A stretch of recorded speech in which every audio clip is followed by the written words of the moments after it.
Close your eyes and let your imagination take flight. Can you hear the clink of wine glasses on a sun-drenched terrace in the Mediterranean? Feel the cobblestones beneath your feet as you wander through a hidden European village. Or maybe you're watching the sun dip below the horizon from the deck of your river cruise with your loved ones by your side. I'm Diana Janis, your travel stylist and founder of Style for You Travel. And I'm the host of Styled for Travel. I help turn those daydreams into styled escapes, crafted with heart, purpose, and just that right touch of luxury. Welcome to Styled for Travel, where every episode is your boarding pass to inspiration, and every journey ends in unforgettable memory. Hi there. Welcome back to Styled for Travel, where I turn travel dreams into travel memories. I'm Diana Janis, your host, and today I am coming live from the Disney Grand Californian.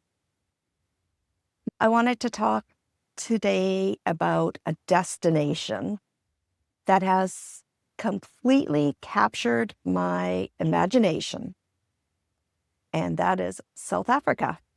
Here's the truth.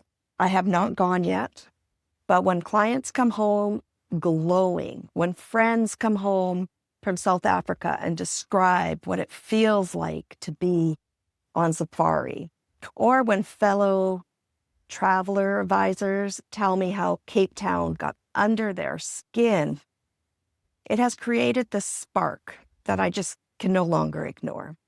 And I'll be honest, South Africa is now the very top of my personal list. Why? Because every story I hear is less about what people saw and more about how they felt. That to me is the sign of a styled journey that's worth chasing. So today, let me style this conversation for you. Like we're sitting across the table, coffee in hand, or maybe a South African wine, and you're about to decide if this is your year to visit South Africa. So why South Africa is calling me? South Africa is like getting 3 dream trips in one. You start with Johannesburg, the country's cultural heart. Then you dive into Kruger National Park, where safari magic takes over. After that, head over to Cape Town, which sweeps you up with drama, adventure, and those famous penguins. You know the ones I'm talking about. And finally, you slow down in the winelands, sipping and savoring as you end on the perfect note. It's a destination that gives you contrast, city energy, wildlife wonder, coastal charm, and wine country. And that's why it creates such a powerful memory. One client told me, I thought a safari would be about ticking animals off a list. Instead, it was about slowing down and watching nature unfold. The most humbling experience of my life. Another came back and said, Cape Town? It wasn't just beautiful. It felt alive. Like the mountain itself was part of the city. That's why this is my personal must trip. Because every story I hear isn't about what they saw, but it's how what they saw in South Africa made them feel. And to me, that's the sign of a styled journey that's worth chasing. And it's a journey that myself and my hubby and another agent is going to be chasing. So our South American adventure is going to be starting in Johannesburg at Leopard Lodge, which is tucked into the Maglisburg Mountains. It's welcoming, warm, and the perfect place to shake off that jet lag. Here is where culture takes the spotlight. At the cultural village, you'll step into music, dance, traditions that make you feel like you're part of the family, not just a visitor. And then there's dinner at the Carnivore Restaurant, famous for fire-roasted game meats carved at your table. It's the theatrical bowl, and yes, I may finally say yes to trying crocodile. Then you spend 4 to 5 nights. You fly into Kruger's private. Suddenly, you're living inside a nature documentary. Stop, close your eyes, picture yourself bundled up in a blanket, watching the sunrise paint the savannah pink. Your guide whispers, and there's a leopard stretched across a tree branch, like she's on her throne. These private reserves keep it intimate. No crowds, no chaos. Just you, your guide, and the wild. Evenings are for sundowners. These are cocktails mixed on the hood of your Jeep. Elephants in the distance. I mean, honestly, how do you go back to regular happy hour after that? Then it's back to your luxury glamping tent, where lanterns glow and the sounds of lions carry across the night. Safari isn't just sightseeing, it's storytelling. It's where goosebumps become memories you'll never shake off. After Kruger, it's time to go to Cape Town. Buckle up, because Cape Town is drama with a capital D. Table Mountain towers on one side, the Atlantic sparkles on the other, and the city in between feels alive with culture, art, and adventure. But let's get to the real stars of the show, the penguins. The penguins at Boulder's Beach. They waddle around like little businessmen in tuxedos. There's a really good chance that my BFF and I will be plotting a penguin heist straight out of Madagascar. Don't worry, no actual kidnappings will happen. And that's our story, and we're going to be sticking to it. But if you hear me or Sherry whispering, just smile and wave, boys. Just smile and wave. You know that I'm living my best penguin mom fantasy. Now, if tuxedo birds aren't enough, how about shark cave diving? Safe? Yes. Terrifying? Also yes. But the kind of adrenaline rush that you will laugh about for years. Or for a softer thrill, imagine a horseback safari outside the city. Me, who has fallen off of every horse I have ever sat on, pretending I'm some chic cowgirl trotting across landscapes so breathtaking, they look like they were photoshopped.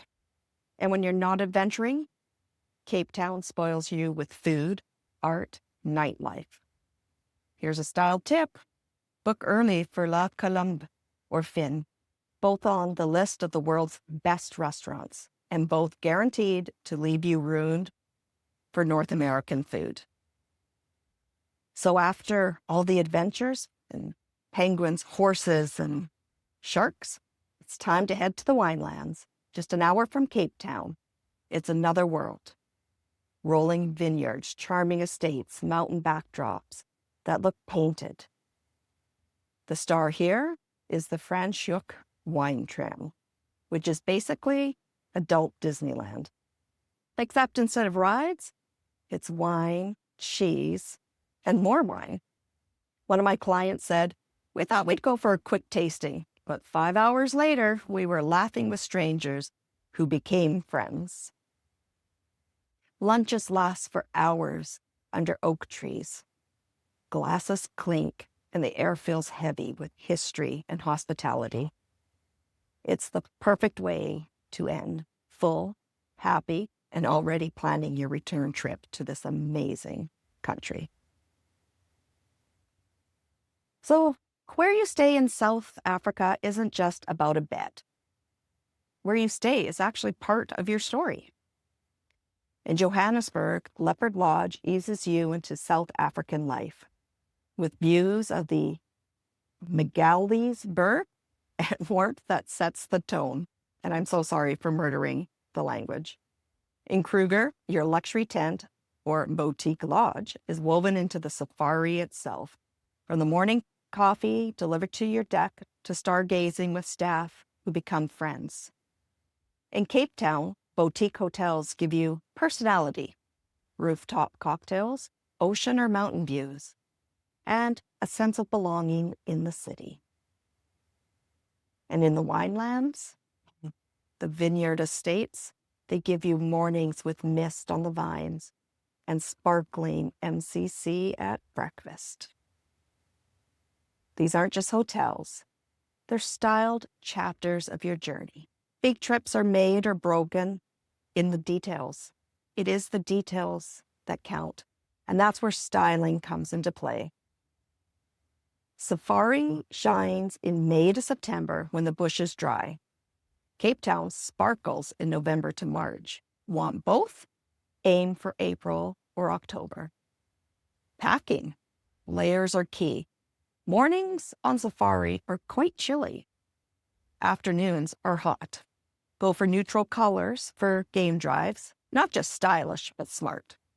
And please bring soft-sided bags for safari flights.